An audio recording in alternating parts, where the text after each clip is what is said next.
We have started with the reproduction in lower plants. In the last lecture, we just studied about the types of asexual reproduction. I'll repeat it again.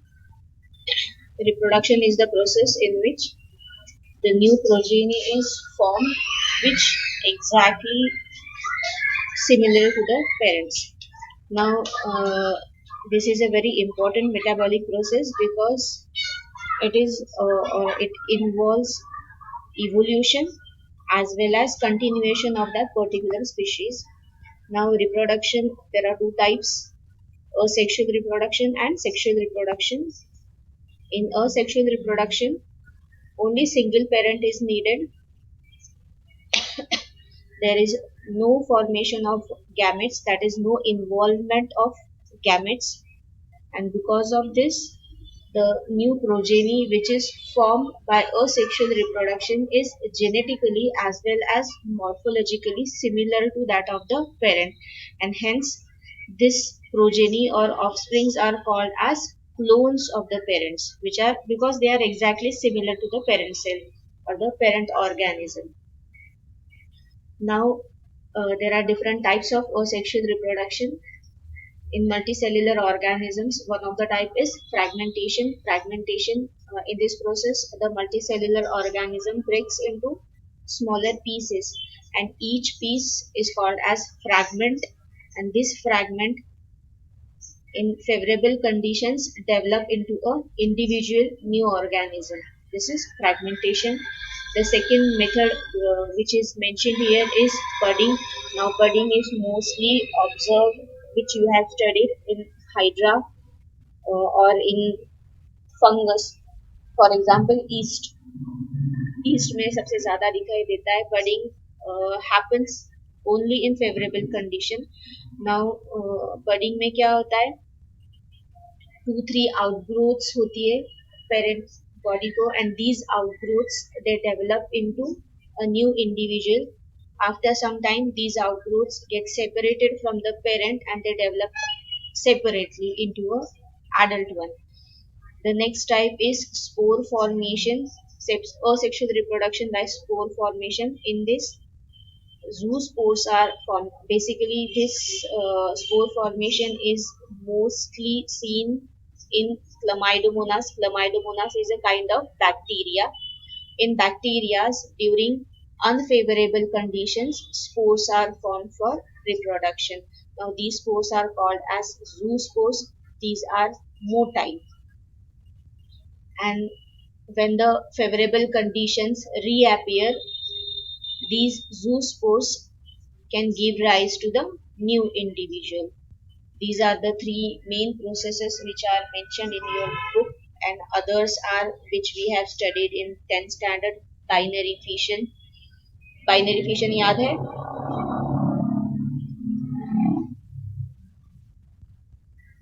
Hello. Little little Little little. Binary fission हमने कहाँ पर देखा था? Paramecium वगैरह में देखा था, right ना? उसमें क्या होता है? बाइनरी फिशन दो प्लेन्स में होता है. एक होता है हॉरिजॉन्टल प्लेन एंड एक होता है वर्टिकल प्लेन. याद आ रहा है कुछ? बाइनरी, बाई का मीनिंग होता है दो. So the organism gets divided into two parts, and each part will form a new individual. That is why it is binary fission. Fission यानी कट होना, डिवाइड होना. कट होना यानी डिवाइड होना. बाइनरी, दो हाफ्स में डिवाइड होना. Each half will form a new individual. ये हम पैरामीशियम में हमने स्टडी किया था 10th स्टैंडर्ड में. This also happens in amoeba. Now in some fungus, for example penicillium, conidia are formed. Conidia are the structures which are responsible for asexual reproduction in penicillium. And the other one is gemule formation. Gemule formation. In gemule formation, what happens? Cup-like structures appear at the back side of the leaves in plants, in smaller plants, or in lower plants, we can say. And these gemmules or these cup-shaped structures, when they get detached from the plant body, During favorable condition, they can grow into a new individual. Those are called as gemmules. समझ में आ रहा है?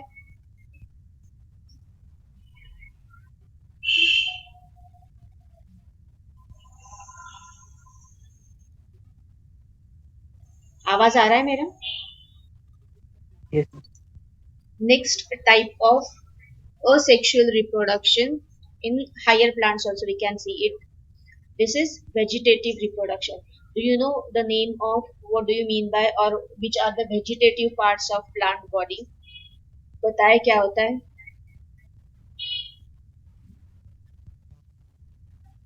Vegetative parts क्या है पता है या कौन से होते हैं पता है क्या? Can you hear me? No, ma'am. नहीं पता. Means See, I can hear you. अच्छा. See, the embryo lies inside the seed. हमको इतना तो पता है, right? Yes. प्लांट्स में जो भी एम्ब्रियो होता है जिससे न्यू प्लांट बॉडी आगे जाके डेवलप होगी वो एम्ब्रियो प्रेजेंट होता है सीड्स के अंदर. सो सीड्स को Yes. छोड़ के बाकी के जो पार्ट्स होते हैं प्लांट के those come under vegetative parts of the plant जिससे न्यू प्लांट बॉडी प्रोड्यूस हो सकती है. फॉर एग्जाम्पल अगर हम रोज कटिंग लगाते हैं तो न्यू रोज का प्लांट आ जाता है या लीफ कटिंग Yes. अगर करते हैं तो नया प्लांट आ जाता है. So these are the parts of the plant which can give rise to the new plant body other than seeds. Seeds को छोड़ के ऐसे जो भी पार्ट्स होते हैं जिनसे न्यू प्लांट डेवलप हो सकता है उसको हम बोलते हैं vegetative parts of the plant. And the reproduction which happens with the help of these vegetative parts we call it as vegetative reproduction. जो अभी मैंने एग्जांपल्स आपको दिए कि रोज कट स्टेम कटिंग होता है रोज में या लीफ कटिंग Yes. होता है फॉर एग्जांपल जिसको हम मराठी में ब्रह्म कमल म्हणतो आपण right. So that it grows with the help of leaf. If we just a leaf cutting भी उसका हम Yes. Yes. लगाते हैं तो न्यू प्लांट आ जाता है. सो that is the vegetative part of that particular plant. ठीक है ना. सो वेजिटेटिव रिप्रोडक्शन में यही आता है. Now this is a kind of asexual reproduction. इसमें क्या होगा what ever DNA of the parent जो भी होगा वो सेम डीएनए या सेम जेनेटिक मटेरियल जो होगा वो ट्रांसफर होगा न्यू प्लांट में क्योंकि ओनली यहाँ पर सिंगल पेरेंट इन्वॉल्व होता है. ठीक है. So now basically vegetative reproduction जो होता है उसको हम एग्रीकल्चर में बहुत ज़्यादा यूज करते हैं सो दैट इसमें क्या होगा टाइम जो होता है वो सेव हो जाता है.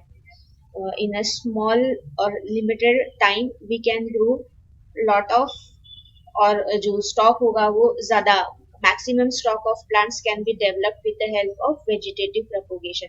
सो ये जो नर्सरीज में वगैरह प्लांट्स हमको मिलते हैं so those are all developed with the help of vegetative propagation और वेजिटेटिव रिप्रोडक्शन. ठीक है. So this is mainly used in agriculture and horticulture. ये जो फील्ड होता है एग्रीकल्चर का एक सब ब्रांच है जिसको हम हार्टिकल्चर बोलते हैं. तो उसमें हम वेजिटेटिव रिप्रोडक्शन का यूज सबसे ज्यादा करते हैं so that we can get stocks a large number of stock of plants in a limited time which will save our time basically. So artificial Time. methods which are used for this kind of vegetative propagation कौन से तो ये जो stem cutting आएगा या grafting है या हम जिसको टिश्यू कल्चर बोलते हैं. So all these methods they come under vegetative propagation. समझ में आ रहा है? Yes, ma'am. ठीक है. सो कटिंग में क्या होगा small piece of any vegetative part of the plant having one or more buds is used. Now bud जो होता है बर्ड यानी जो नॉर्मल हम जिसको बोलते हैं ना फ्लावर का बर्ड वो बर्ड नहीं. This is the different kind of bud. So we use these buds or a stem with buds. Now buds जो होते हैं उनमें स्पेसिफिक सेल्स प्रेजेंट होते हैं. पता है ना. these cells are responsible जैसे हमारे बॉडी में each and every cell divides Yes. and redivides and growth होती है बट प्लांट्स में ऐसे नहीं होता है. प्लांट्स में स्पेसिफिक प्लेसेस होती है जहां पर ये मेरिस्टेमेटिक सेल्स या मेरिस्टेमेटिक टिश्यूज होते हैं. So bud is a place where these meristematic cells are present which are responsible for growth in plants. क्योंकि प्लांट्स में जो ग्रोथ होती है वो लिमिटेड प्लेसेस में ही होती है. At the tip of stem, right ना, बराबर है ना, स्टेम जो भी ग्रोथ होता है वो टिप पर ही ग्रो होता है. सो yes ma'am. वहां पर जो बर्ड्स होते हैं, these birds contain meristematic cells. Meristematic cells only have the power of division in plants. So while in the cutting method और जो वेजिटेटिव प्रोपोगेशन का जो कटिंग का मेथड है उसमें हम क्या करते हैं, we use a stem cutting or any vegetative part which contains one or more birds. एंड ये जब हम फेवरेबल कंडीशंस में उसको फेवरेबल कंडीशंस प्रोवाइड करके ग्रो करते हैं, we can get the whole plant. Now this whole plant will be genetically identical to the parent plant of whose birds we are using. समझ में आ रहा है? Those will be genetically Yes, similar. Now for example यहाँ पर stem cutting रोज का करते हैं, हम बोगनविला का करते हैं, लीफ कटिंग जो है yes, वो सैंक्वियरस का करते हैं, रूट कटिंग में blackberry. So these are the यहाँ पर डिफरेंट वेजिटेटिव पार्ट्स दिए, stem cutting, leaf cutting and root cutting. ठीक है. Next method is of yes, grafting. Now grafting में हम क्या करते हैं, एक प्लांट जो होता है वो रूटेड होता है एंड जिसका हम ग्राफ्ट उस पर करते हैं वो डिफरेंट, मतलब we use two different plants here. यानी जो डिजायर्ड क्वालिटीज हमको चाहिए उसका ग्राफ्ट हम यूज करते हैं on a rooted plant. Now जो रूटेड प्लांट होगा उसको हम बोलेंगे स्टॉक एंड जिसका कटिंग हम यूज करते हैं फॉर ग्राफ्टिंग उसको हम बोलते हैं स्कियम. समझ में आ रहा है मैं क्या बोल रही हूँ? yes, C, if I'm using, मेरे पास दो प्लांट्स है, एक ए है एंड दूसरा बी है. I want the qualities of B into A. ठीक है. अगर ये केस है yes, तो हम क्या करते हैं, ए जो प्लांट है वो विथ रूट यूज करते हैं, whereas बी जो प्लांट है उसका हम स्टेम लेते हैं. The stem will contain one और मोर बर्ड्स. वो जो स्टेम होता है इस तरीके से हम ये रूटेड जो प्लांट है ए वाला उसके ऊपर ग्राफ्ट करते हैं. सो जो रूटेड प्लांट है उसको हम बोलते हैं स्टॉक एंड जो ग्राफ्टिंग के लिए हम यूज करते हैं that will be the B. B को हम बोलते हैं स्कियम. समझ में आ गया? yes, In this way the qualities of B will be added in the qualities of A. This is yes, grafting. हाँ, A में जो भी क्वालिटीज B की आती है वो ऐड हो जाती है. अगर इसमें हमको डिजायर्ड क्वालिटीज 4 मिल रही है एंड इसमें अगर हमको और 3-4 है जो हमको इसमें ऐड करनी है तो हम उसको यहाँ पर ग्राफ्ट कर देंगे. सो जो भी 7 क्वालिटीज हमको डिजायर्ड प्लांट में चाहिए वो सारी की सारी ये ग्राफ्टिंग में ए प्लांट में आ जाएगी. क्लियर है?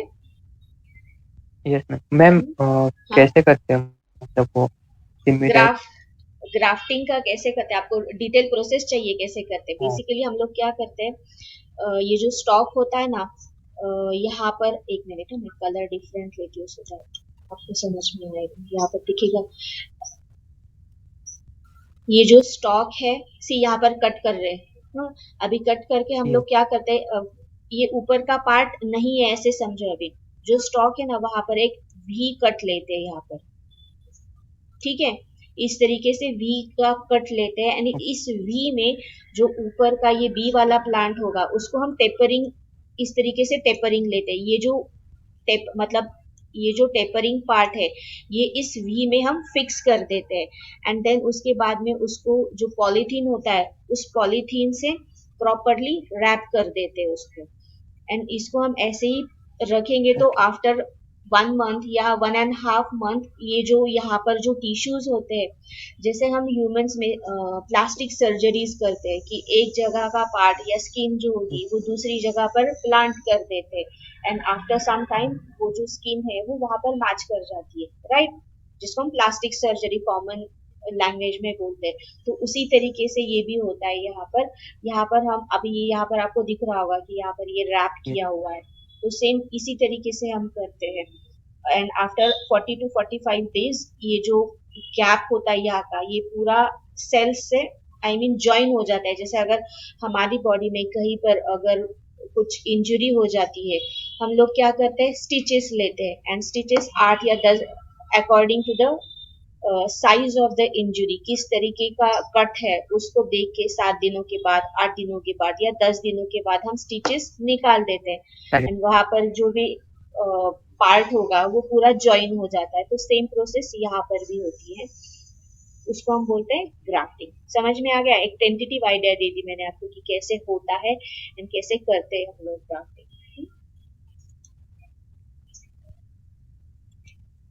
So here the yes, parts of two plants are joined in such a way that they grow as a single plant. तो joining के बाद A and B दो पहले अलग प्लांट थे, अभी हमको वो A and B मिक्स करके एक अलग ही प्लांट मिल जाएगा, ठीक है, जिसमें दोनों A and B प्लांट की क्वालिटीज आ जाती है।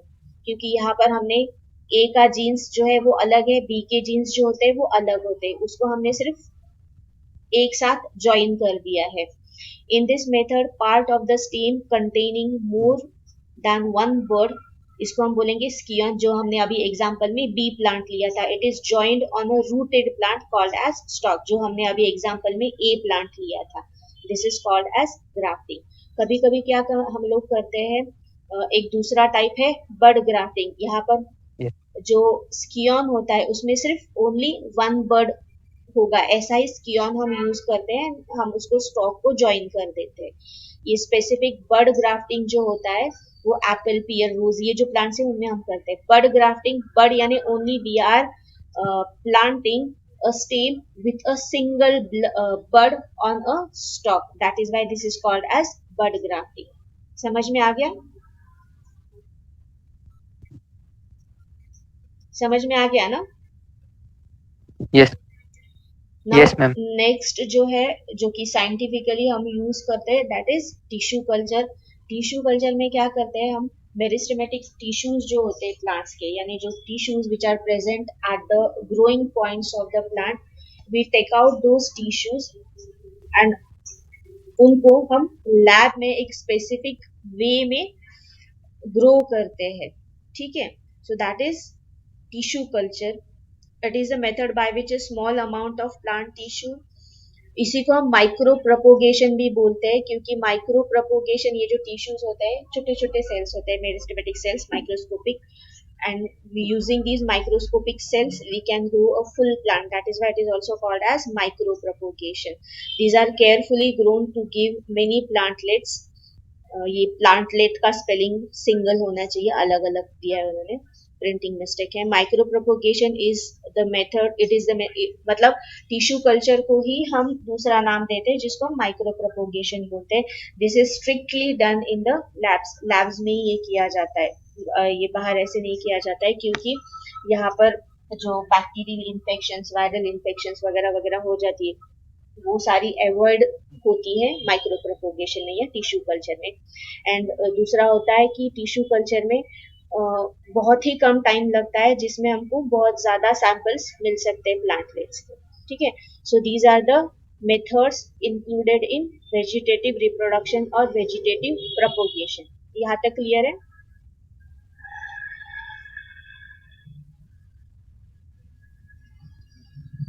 मेथड्स देखे असेक्सुअल रिप्रोडक्शन के, दैट इज बडिंग देखा, फ्रैगमेंटेशन देखा, या बाइनरी फिशन वगैरह वगैरह जो भी था वो लोअर प्लांट्स में हम देखते हैं। हायर प्लांट्स में हमने वेजिटेटिव प्रोपोगेशन या वेजिटेटिव रिप्रोडक्शन देखा, उसमें हमने कटिंग्स देखे, कटिंग्स में जो डिफरेंट वेजिटेटिव पार्ट्स है, यानी stem cutting, root cutting, leaf cutting, ये डिफरेंट एग्जांपल्स देखे। उसके बाद हमने ग्राफ्टिंग क्या होता है, कैसे करते हैं, ये देखा। And now micro propagation. तो ये सारा जो है, these are the methods used for asexual reproduction। इसमें क्या होगा, सारे के सारे जेनेटिक जो प्रॉपर्टीज होते हैं वो सिंगल प्लांट के आते हैं, सिर्फ ग्राफ्टिंग में यहाँ पर मिक्सिंग होगा, राइट। नाउ इसके बाद जो हमको सेक्सुअल रिप्रोडक्शन है वो देखना है, Yes. Sexual reproduction higher plants में कैसे होता है। नाउ इसके लिए हमको जो फ्लावर का स्ट्रक्चर है ये पता होना बहुत जरूरी है, बिकॉज जो फ्लावर्स होते हैं, flowers are the organs for sexual reproduction in plants, right. ये हमने 10th में देखा है, करेक्ट ना। Yes. Yes, ma'am. सो जब हमने फ्लावर स्टडी किया था तो हमको पता है कि फ्लावर में 4 डिफरेंट वर्ल्स होते हैं, calyx, Corolla, androecium and gynoecium. नाम याद आ रहा है? Yes. So Yes, ma'am. This is the calyx, ये जो है पिंक कलर में, it is the Corolla. Now ये जो ब्लैक देख रहे हैं आप लोग यहाँ पर, these are the parts of androecium, stamen से ये, right, this is androecium। and ये जो green color में है, this is the gynoecium, that is the female Yes. sex organ in flower। And androecium जो होता है वो मेल सेक्शन और मेल गैमेट फॉर्म करने वाला ऑर्गन होता है। So these are the 4 whorls in a plant. Now इसमें ये जो एंड्रोशियम एंड गाइनीशियम है, these are called as necessary whorls. याद है accessory whorls and necessary whorls हमने सीखे थे। So this is androecium and this is gynoecium, this is, Gynecology. हाँ, ये जो है एंड्रोशियम जो होता है, it is responsible for producing male gametes. Gynoecium जो होता है, it is responsible for producing the female gametes. And that is why when we say sexual reproduction, ये जो दो वर्ड्स होते हैं, these are the necessary whorls. ठीक है। नाउ ये जो नेक्स्ट पार्ट है सेक्सुअल रिप्रोडक्शन, इसमें हमको यही सीखना है कि how male gametes are form, how female gametes are form, कैसे फॉर्म होते हैं, ये हमको यहाँ पर सीखना है। ठीक है। नाउ जब हम सेक्सुअल रिप्रोडक्शन बोलते हैं, सी ह्यूमंस में भी डिफरेंट स्टेजेस होती है ना। जैसे जब इनसाइड द वोम होगा तो हम उसको क्या बोलते हैं, फीटस बोलते हैं, राइट। उसके बाद after delivery new born. So different stages है, जुवेनाइल स्टेज होती है, फिर उसके बाद अडल्ट स्टेज आती है, जबकि हार्मोनल चेंजेस Yes. होते हैं।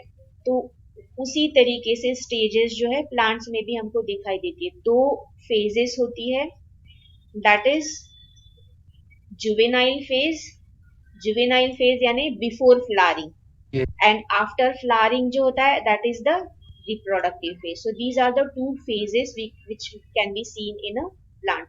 So जब जुवेनाइल फेज एंड हो जाएगी, जुवेनाइल फेज को ही हम वेजिटेटिव फेज भी बोलते हैं, जब ये फेज एंड हो जाती है एंड फ्लावरिंग स्टार्ट हो जाता है, then that phase is called as the reproductive phase. समझ में आ रहा है? So after the formation of flowers, flower जब फॉर्म होना शुरू हो जाता है तभी जो गैमेट्स है वो फॉर्म होंगे। ठीक है ना। Yes. So basically sexual reproduction, यहाँ पर जैसे हमने असेक्सुअल रिप्रोडक्शन में देखा था कि gametes are not at all involve, sexual reproduction में गैमेट्स इन्वॉल्व होते हैं। Male gamete female gamete fusion is very important in sexual reproduction, and that is why we have to consider the 2 stages in the plant life, that is the juvenile phase or vegetative phase, and the second phase is reproductive phase। During reproductive phase flowering in the plant starts, and after starting of the flowering we can say the plant is ready for sexual reproduction। ठीक है, clear है यहाँ तक? Yes. Now flowers are the specialized reproductive structures in plant। ये हमने 10th में भी सीखा था कि सेक्सुअल रिप्रोडक्शन में सबसे इंपॉर्टेंट पार्ट जो होता है प्लांट का, that is Yes, the ma'am. Flower. Because अभी हमने जो देखा कि जो 2 इंपॉर्टेंट वर्ल्स है which are responsible for the production of male gamete and female gamete, ठीक है ना। सो वो कहाँ पर Yeah. होते हैं, फ्लावर्स में Yes. होते हैं। That is why flower is called as the reproductive structure of plant. The function of flower is to produce haploid gametes and ensure that fertilization will take place। So basically flower का काम ही होता है gamete formation का, it has four different words: calyx, Yeah. corolla, androecium and gynoecium. अभी ये हमको पता है actually. Now sexual reproduction involves two major events. इसमें दो events होते हैं major. एक होगा with the help of meiosis, gamete formation, and दूसरा important event होता है fusion of those gametes. ठीक है, गैमेट फ्यूज होने के बाद हमको जाइगोट मिलेगा. ये जो जाइगोट होता है ये सिंगल सेल्ड होता है एंड आफ्टरवर्ड्स माइटोसिस होके जाइगोट डिवाइड डिवाइड होके हमको एम्ब्रियो मिलेगा and that embryo will give rise to the new plant body. ठीक है, सो सेक्सुअल रिप्रोडक्शन के दो जो मेन इवेंट्स हैं दैट इज गैमेट फॉर्मेशन. हमने जब सेल डिवीजन सीखा है 11th में तब मैंने आपको बोला था कि गैमेट जो होते हैं वो मियोसिस से ही फॉर्म होते हैं. क्योंकि क्यों होता है ये, क्योंकि वहां पर जो कैरेक्टर्स होते हैं ना, parental characters, maternal paternal characters, उसका मिक्सिंग होता है. That is why gametes are always formed with the help of this meiotic cell division. जब गैमेट्स फॉर्म हो जाएंगे तब वो फ्यूज होते हैं, male gamete female gamete, and we get a zygote. ठीक है, जाइगोट गैमेट्स हैप्लॉइड होते हैं. याद आ रहा है, ये सारा रिवीजन का पार्ट है. गैमेट्स, मेल गैमेट हैप्लॉइड होगा यानी एन होगा, फीमेल गैमेट हैप्लॉइड होगा यानी एन होगा, यानी एन नंबर ऑफ क्रोमोसोम्स होते हैं. जब ये फ्यूज हो जाएगा तो वो 2n जाइगोट में कन्वर्ट हो जाएगा. दैट इज वो डिप्लॉइड जाइगोट में कन्वर्ट हो जाएगा. Now this diploid zygote will give rise to embryo. ठीक है, नाउ जाइगोट में माइटोसिस का डिवीजन होता है, then we get the embryo. So in this way these are the important events. Now variations, see meiosis के वजह से variations आते हैं. Variations are useful for the point of view of the survival and evolution of species. जब हमने meiosis के advantages देखे थे उसमें हमने ये देखा था कि variations आ जाते, parental and sorry maternal paternal जो कैरेक्टर्स होते हैं उनका मिक्सिंग हो जाता है एंड जो न्यू प्रोजेनी तैयार होगी वो डिफरेंट होगी पेरेंट्स से. ठीक है, these are called as variations and these variations are very essential for evolution of the species. Now sexual reproduction is characterized by the fusion of male and female gametes. Second point जो second step होता है वो होता है formation of zygote and third step जो होता है वो होता है एम्ब्रियोजेनेसिस यानी एम्ब्रियो फॉर्मेशन. यानी सेक्सुअल रिप्रोडक्शन में जो तीन डिफरेंट फेजेस हम स्टडी करते हैं वो होते हैं, एक होता है गैमेट फॉर्मेशन, उसके बाद होता है फर्टिलाइजेशन यानी fusion of the gametes, and तीसरा होता है एम्ब्रियोजेनेसिस यानी ये जो जाइगोट है, जाइगोट फॉर्म होने के बाद एम्ब्रियो कैसे फॉर्म होता है. मतलब जो भी इवेंट्स होते हैं सेक्सुअल रिप्रोडक्शन के उनको अगर हम सीक्वेंस में लगाते हैं तो तीन डिस्टिंक्ट इवेंट्स हमको इसमें दिखाई देते हैं. एक होता है प्री फर्टिलाइजेशन. प्री फर्टिलाइजेशन में क्या आएगा, gamete formation, male gamete female gamete formation. उसके बाद होगा सेकेंड इवेंट जो होगा वो होगा फर्टिलाइजेशन, एंड थर्ड इवेंट जो होगा दैट इज पोस्ट फर्टिलाइजेशन यानी आफ्टर फर्टिलाइजेशन जो जाइगोट फॉर्म होगा उसमें जो जो चेंजेस होते हैं यानी ये एम्ब्रियोजेनेसिस आता है पोस्ट फर्टिलाइजेशन. समझ में आ रहा है, समझ में आ रहा है या नहीं आ रहा है.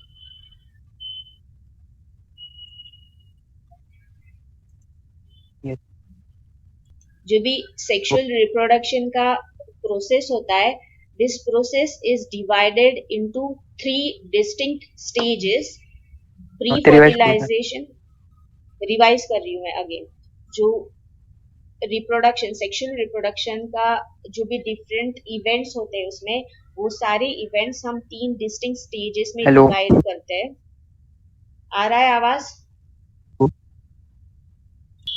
Whatever processes are involved in sexual reproduction, these all processes are grouped in three stages. The three stages are pre-fertilization यानी fertilization के पहले जो भी होता है वो सारा इसमें आ जाएगा. Now fertilization के पहले क्या क्या होता है, gametes formation यानी मेल गैमेट फॉर्म कैसे होता है, फीमेल गैमेट कैसे फॉर्म होता है, ये जो भी प्रोसेसेस होंगे these are categorized in, और इसको हम ग्रुप करते हैं प्री फर्टिलाइजेशन स्टेज में. जो दूसरा स्टेज होता है दैट इज फर्टिलाइजेशन यानी जो भी mail gamete and female gamete form हो चुका है वो फ्यूज हो जाते हैं एंड जाइगोट फॉर्म होता है. ये जो प्रोसेस होती है ये आती है फर्टिलाइजेशन के स्टेज में। और दूसरा उसके बाद यानी थर्ड जो भी होगा वो जाइगोट जो होता है। अभी जाइगोट एक सिंगल सेल स्ट्रक्चर होता है। ये सिंगल सेल जाइगोट डिवाइड होगा, मल्टीपल टाइम्स डिवाइड होगा एंड एम्ब्रियो फॉर्म होगा। Formation of embryo is called as embryogenesis, यानी the zygote divides and redivides by mitosis and forms embryo. This process is called as embryogenesis. Genesis यानी formation होता है, embryogenesis यानी embryo formation from the zygote. ये जो भी process होगा उसको हम करते हैं पोस्ट फर्टिलाइजेशन के स्टेज में ऐड कर देते हैं. So in this way sexual reproduction is grouped in three distinct stages, that is pre fertilisation, fertilisation and post fertilisation. समझ में आ गया अभी? Yes, ma'am.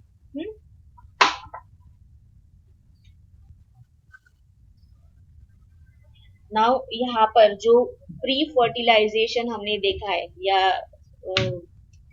गैमेट्स कैसे फॉर्म होते हैं, तो गैमेट फॉर्मेशन, मेल गैमेट कैसे फॉर्म होता है as well as female gamete कैसे फॉर्म होता है, ये हमको इन डिटेल स्टडी करना है.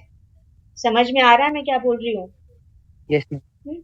नाउ अभी हमने जो या जो भी फ्लावर का स्ट्रक्चर हमने देखा है उसमें हमको पता है मेल गैमेट प्रोड्यूस करने वाला जो वॉल है that is called as the androecium. Correct? Yes. Yes. So androecium में जो स्टामेन्स होते हैं, now androecium is the name of the whorl, right? For Yes. Example यानी ये जो डायग्राम है इसमें यहाँ पर 6 स्टामेन्स दिखाई दे रहे, तो इन सारे इस वर्ल को हम एंड्रोशियम बोलते हैं. जो इसका ये जो सिंगल मेंबर होता है एंड्रोशियम का उसको हम Yes. बोलेंगे स्टामेन. Okay. ठीक है ना? This is the stamen. Now stamen consists of, उसके अलग अलग पार्ट होते हैं. पता है कौन से पार्ट्स होते हैं स्टामेन के?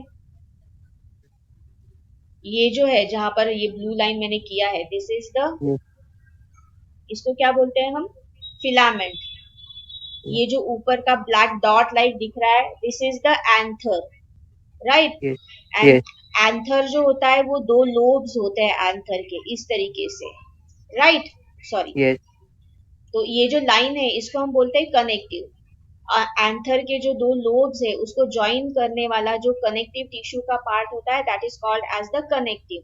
सो इन दिस वे अगर ये एंथर है so this will be the filament, this is the anther. And ये जो लाइन है बीच में जो लोब्स को ज्वाइन करती है this will be called as the connective. समझ में आ गया? Yes, ma'am. तो इसमें अभी जो है हमको एंथर में जो मेल गैमेट है या पोलन ग्रेन्स हम जिसको बोलते हैं वो कैसे फॉर्म होते हैं ये सीखना है.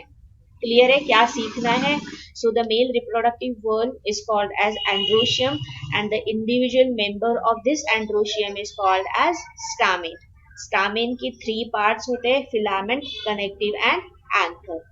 नाउ एंथर का स्ट्रक्चर कैसे है ये हमको यहाँ पर सीखना है. ये जो है ना this is the actually TS of anther. ये क्या क्या है, कैसे कैसे फॉर्म होता है, ये यहाँ पर हमको सीखना है. Now an immature stage of anther is represented by a group of parenchyma tissue surrounded by a single layered epidermis. अभी यहाँ पर जो आपको डायग्राम दिया है ये मैच्योर एंथर का है, ठीक है? जब ये इमैच्योर स्टेज में होता है तो ये जो भी पार्ट्स यहाँ पर दिए हैं ये पार्ट्स यहाँ पर होते नहीं है. This is all parenchyma tissue. समझ में आ रहा है? सो इमैच्योर स्टेज में जो एंथर होता है it is actually a group of parenchyma tissue which is surrounded by the single layer of epidermis. Clear है? समझ में आ रहा है? Yes, ma'am. जैसे यहाँ पर एपिडर्मिस है ना तो उसी तरीके से एपिडर्मिस में कवर किया हुआ पूरा ये पैरेन्काइमा टिश्यू होता है जब एंथर इमैच्योर स्टेज में होता है एट दैट टाइम ओनली. जब मैच्योर हो जाएगा तो सेल्स में डिवीजन होना शुरू हो जाता है, यानी सेल्स में डिफरेंशिएशन होना, डिवीजन नहीं डिफरेंशिएशन बोलना है मुझे, यहाँ पर डिफरेंशिएट हो जाते हैं. Anther is generally डाइथिकस। डाइथिकस यानी इस तरीके से उसमें दो लोब्स होते हैं, डाई यानी दो, this is the one lobe, यानी ये जो, अगर मैं इसको हाफ कर देती हूँ तो यहाँ का जो पार्ट होगा वो एक लोब होता है, यहाँ का जो पार्ट होगा वो दूसरा लोब होता है। In this way anther is dithecous. Clear है meaning? Yes. So anther is dithecous, and जो हर एक लोब में, यानी अगर this is one lobe and this is other lobe, each lobe contains two pollen sacs. तो in this way four pollen sacs, totally four pollen sacs होते हैं, Oh, हर एक लोब में दो दो होंगे। समझ में आ रहा है? yes, ma'am. So that is why it is called as tetrasporangiate. Tetra यानी चार, one two three four, so चार स्पोरैंजिया यहाँ पर प्रेजेंट है, that is why it is called as Tetrasper. Tetrasporangiate. Clear है? डाइथिकस एंड टेट्रास्पोरैंजिएट का meaning समझ में आ गया? Yes.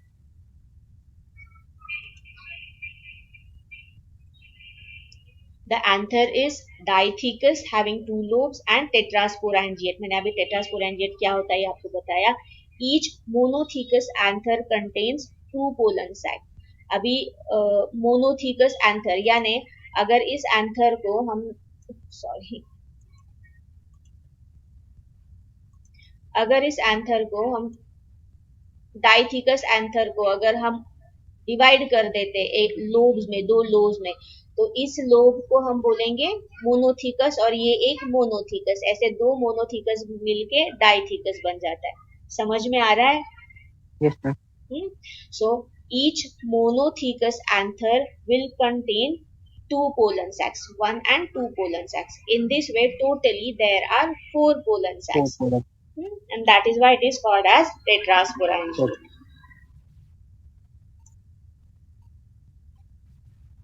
That in diathecus anther four pollen sacs are present, therefore it is tetrasporangiate. the अभी ये जो सेंटेंस है ना, इसको थोड़ा सा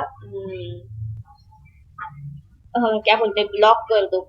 The heterogeneity arises when some hypodermal cells get transformed into archisporial cells. अभी ये archisporial cells क्या होती है ये पहले आपको बताती हूँ मैं।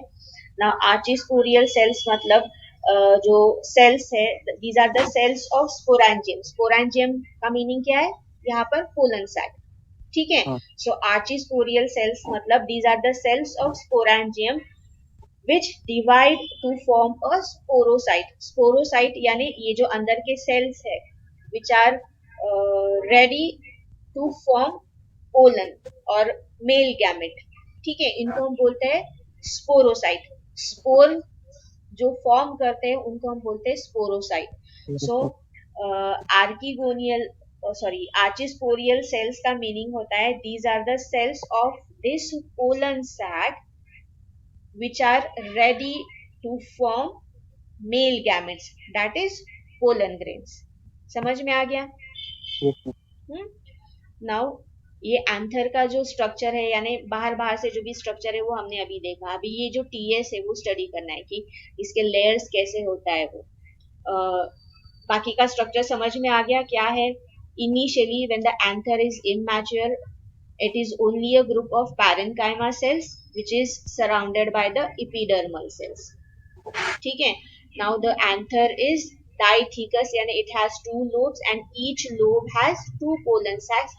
Yes. So that is why in all total there are four pollen sacs present. That is why we call it as Tetrasper. tetrasporangiate.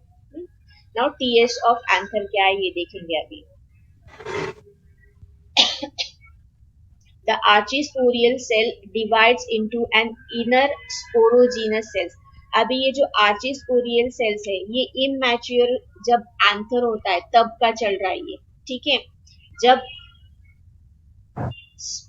Sporangium form हो चुका है तभी का डिस्क्रिप्शन ये नहीं है। दैट इज वाई मैंने बोला कि वो जो सेंटेंस है ना उसको ब्लॉक कर दो।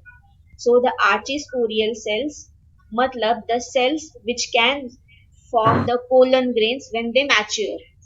These are called as archisporial cells. So these archisporial cells they divide into an inner sporogenous cells and outer primary parietal cells. So इस तरीके से इनर सेल का फॉर्मेशन होगा एंड आउटर सेल जो होगा, पैराइटल सेल्स जो होंगे, they will form the epidermis. समझ में आ रहा है मैं क्या बोल रही हूँ? Yes. पक्का समझ में आ रहा है? अगर कहीं पर नहीं समझ में आ रहा है तो I re explain it. See basically archesporial cells meaning है कि आगे जाके जब ये सेल्स मैच्योर हो जाते हैं, दे विल बी रेडी और they can have the power to form the pollen grains, that is the male gametes. So initial stage में क्या होता है, ये जो आर्चिस्पोरियल सेल्स होती है वो दो सेल्स में डिवाइड हो जाती है। Inner sporogenous cells, sporogenous cells यानी again the cells which will give rise to pollen grains और मेल गैमेट्स, एंड दूसरा होता है, जो दूसरा लेयर होता है दैट इज आउटर प्राइमरी, जो पैराइटल लेयर है। तो ये जो पैराइटल लेयर होगी that will form the epidermis, and जो स्पोरोसाइट्स होती है या स्पोरोजीनस सेल्स होती है, ये जो पोलन सैक्स है उनको फॉर्म करेंगे आगे जाके। समझ में आ रहा है? Yes, अभी आ ma'am. गया? Yes, ma'am. The sporogenous cells forms sporogenous tissue. Now sporogenous tissue यानी ये जो पोलन सैक है उसी को हम स्पोरोजीनस टिश्यू बोलते हैं। स्पोरोजीनस स्पोर फॉर्म करने वाले, ठीक है, इतना ध्यान में रखना। So the sporogenous cells form the sporogenous tissue. Each cell of sporogenous tissue is capable of giving rise to a micropore tetrad. यानी सी गैमेट जब फॉर्म होते हैं तो मियोसिस से होते हैं, राइट? Yes. ये बेसिक पता है। मियोसिस में एक सेल जब डिवाइड होता है तो हमको कितने डॉटर सेल्स मिलते हैं? 4 Two मिलते daughters. हैं। Four हाँ, daughters. 4 होते हैं। So that is what they have here mention, microspore tetrad. So each cell of sporogenous tissue, it is capable of undergoing meiosis to form 4 haploid male gametes. Clear है? This is the simple meaning of this complicated sentence. समझ में आ रहा है? Yes, ma'am. पक्का? Now the Yes, ma'am. parietal cells जो होते हैं वो डिवीजन, उनमें डिवीजन होती है। So the parietal cells undergo divisions to form the anther wall layers. अभी ये जो parietal cells होते हैं वो डिवाइड होते हैं, एंथर का जो वॉल होता है वो फॉर्म होता है। एपिडर्मिस होगा फॉर्म, उसके बाद एंडोथीकम फॉर्म होगा, मिडिल लेयर फॉर्म होगा एंड टैपेटम फॉर्म होगा।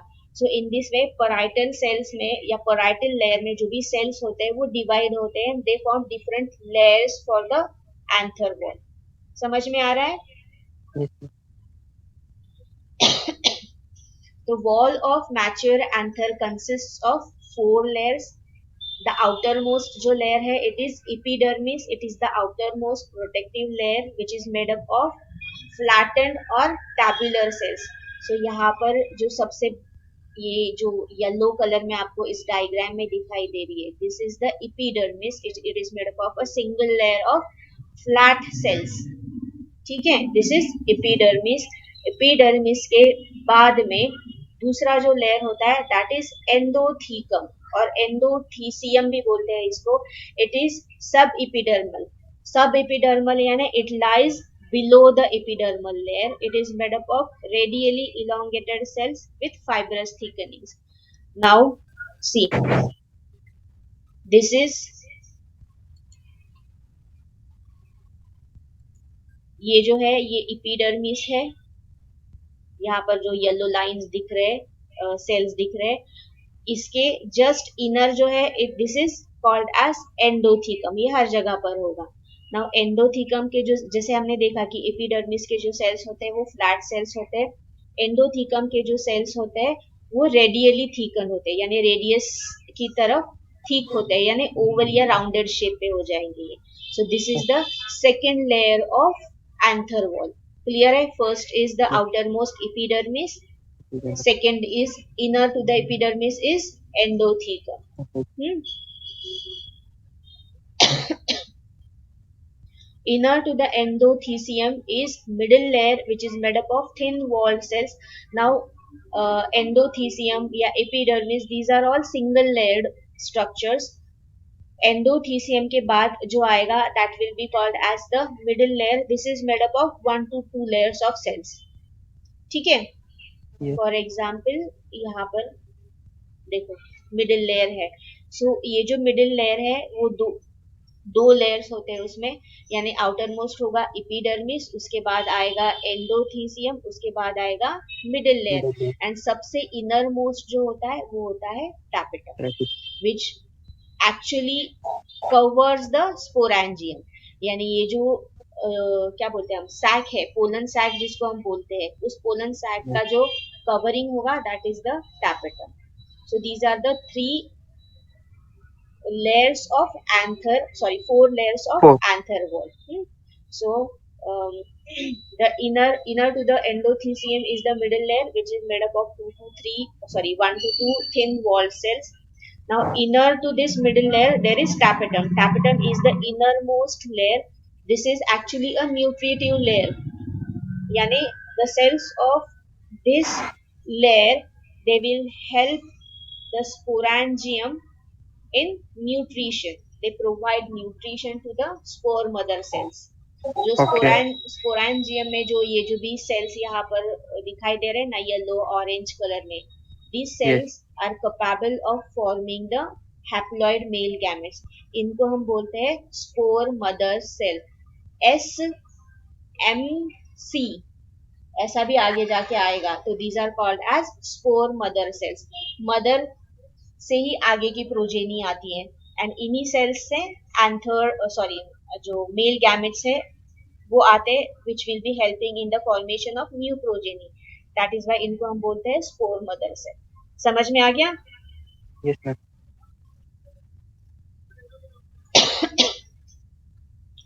It immediately encloses the sporogenous tissue, that is microspore mother cell. Now see, यहाँ पर माइक्रोस्पोर क्यों बोला है, क्योंकि जो मेल गैमेट्स होते हैं उनको हम माइक्रोस्पोर बोलते हैं, एंड जो फीमेल गैमेट होता है उसको हम बोलते हैं मेगास्पोर. ठीक है, and that is why the cells which are going to produce male gametes उनको हम माइक्रोस्पोर मदर सेल्स बोलेंगे, एंड जो फीमेल गैमेट्स फॉर्म करते हैं उनको मेगास्पोर मदर सेल्स बोलते हैं. समझ में आ रहा है? Very okay. सिंपल एक्चुअली, इतना डिफिकल्ट नहीं है. माइक्रोस्पोर मेल गैमेट का दूसरा नाम है.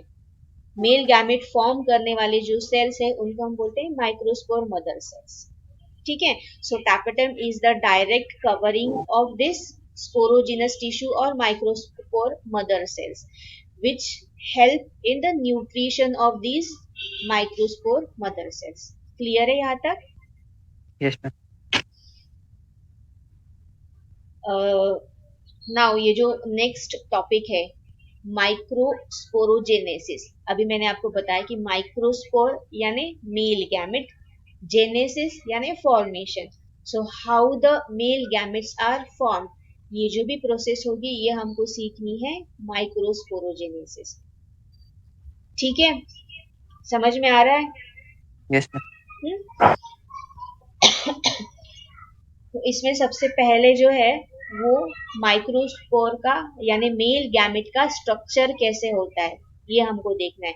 इतना टॉपिक अभी कवर करते हैं. जेनेसिस का जो टॉपिक है वो कल के लेक्चर में या जो नेक्स्ट लेक्चर होगा उसमें देखेंगे. ठीक है, now we will just study the structure of microspore यानी मेल गैमेट का स्ट्रक्चर कैसे होता है. मेल गैमेट को ही हम पोलन ग्रेन भी बोलते हैं. ठीक है, सो पोलन ग्रेन यानी मेल गैमेट यानी microscope. All these three words are similar, synonyms to each other. So typical pollen grain is a non-motile haploid unicellular body with a single nucleus. So obviously pollen grain जो होता है वो single cell structure होता है, unicellular होता है, उसमें एक single nucleus होता है, and it is non-motile structure. ठीक है, it is a haploid structure because it is a gamete cell. Gamete cells are always haploid. Clear है? Yes ma'am. It is surrounded by two-layered wall called as sporoderm. So for यहाँ पर diagram भी है ना, शायद आपको दिया हुआ या नहीं, यहाँ पर एक है तो उसका रेफर करती हूँ मैं basically. See, this is a pollen grain और मेल गैमेट और इसी को हम बोलते हैं माइक्रोस्पोर. ठीक है, माइक्रोस्पोर का जो आउटर कवरिंग होता है, it is surrounded by a layer. This layer is called as sporoderm. ठीक है, नाउ स्पोरोडर्म जो होती है वो दो लेयर्स में डिवाइड होता है, एक होता है आउटर लेयर एंड दूसरा होता है inner layer. So outer layer जो है,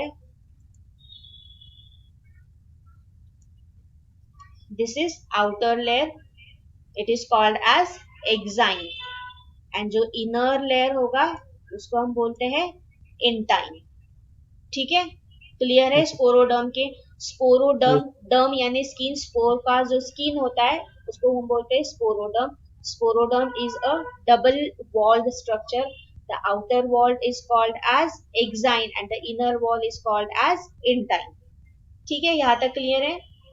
यस मैम. नाउ ये जो एक्साइन होता है, it is very much thick as compare to intine. So exine is thicker layer, and this layer is made up of a complex material which is called as sporopolani. So this layer, जो ये जो outer layer है exine, it is made up of sporopolani, which is a very much complex structure and it is non biodegradable. अभी आपको biodegradable and non biodegradable का meaning पता है, correct? पता है. हाँ. बायोडिग्रेडेबल का मीनिंग क्या है? कि वो डिकम्पोज होके नेचर में मिक्स हो जाएगा, that is yes. Biodegradable. Biodegradable. And non biodegradable यानी वो नेचर में मिक्स नहीं नहीं हो. होगा, वो किसी भी चीज से ब्रेक डाउन नहीं होता है. ठीक है, so the exine is made up of a non biodegradable substance which is called as sporopollenin. ठीक है. नाउ ये जो स्पोरोपोलानिन होता है वो पूरा का पूरा कंटिन्यूअस नहीं होता. At some places it has, मतलब उसका जो थिकनेस होता है वो इवन नहीं होता है. कुछ प्लेसेस में उसका थिकनेस कम हो जाता है. ठीक है, तो जहां पर उसका थिकनेस कम हो जाता है उस एरिया को हम बोलते हैं जर्म पोर. ये जो जर्म पोर होते हैं, these are responsible for the formation of pollen tube. For example मैं आपको यहाँ पर बताती हूँ. सी, ये जो जर्म पोर है ना, यहाँ से ये पोलन ट्यूब फॉर्म हो चुका है. सो पोलन, ये जो जर्म पोर्स होते हैं वो क्यों होते हैं? They will help in the formation of pollen tube. Pollen tube. Okay. Clear है? Yes ma'am. So this is the structure of microspore. अभी मैं इसको एक बार रीड करती हूँ एंड अगर कुछ मिस आउट हो गया है तो फिर से बोलती हूँ. A typical pollen grain is non-motile haploid unicellular structure. It has a single nucleus. It is surrounded by two-layered wall which is called as sporoderm. The outer layer is exine, which is thick in nature and it is made up of a complex non-biodegradable substance which is called as sporopollenin.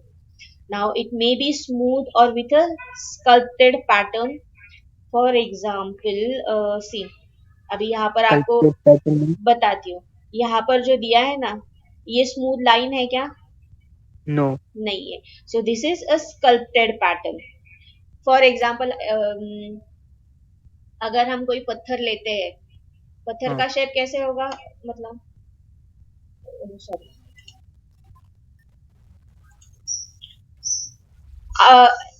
जो भी shape होगा उसको हम scalp करते हैं, उससे फिर 1 minute.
सो ये जो कार्विंग जैसा स्ट्रक्चर दिखता है ना, उसको हम बोलते हैं sculpted.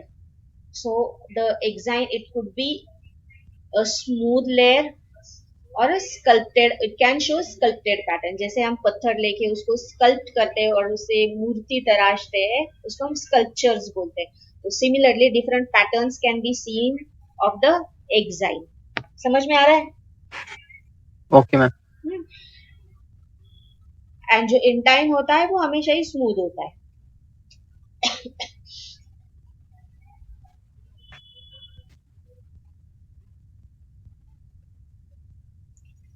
Now this exine, as it is made up of a non-biodegradable sporopollenin, it is resistant to all the chemicals. ठीक है, उस पर किसी चीज का असर नहीं होता है. And that is why at some places the exine is thin. And ये जो थिन एरियाज होते हैं उसको हम बोलते हैं जर्म पोर्स. सो जर्म पोर्स होते किसके लिए? Actually the emergence of pollen tube, यानी मेल गैमेट फॉर्म होने के बाद male gametes with the help of pollen tube gynoecium में एंटर करते हैं. तो ये जो पोलन ट्यूब होता है वो पोलन ट्यूब ग्रो किस एरिया में करता है? Where the exine is thin, that is at the places of germ pores. ठीक है. Yes. So these germ pores are meant for the growth of emerging pollen tube during the germination of pollen grain. ये germination कब कहाँ पर होता है? जब ये pollen grains स्टिग्मा पर आ जाते हैं, गाइनेशियम पर आ जाते हैं, उसके बाद होता है. That is why I said कि बाद की प्रोसेस है. And the inner wall is intine which consist, it is made up of cellulose and pectin. So this is biodegradable which is called as intine. It is a smooth wall and this is thinner as compared to exine. So this is the structure of microspore. यहाँ तक clear है? Yes ma'am. तो कल के या next lecture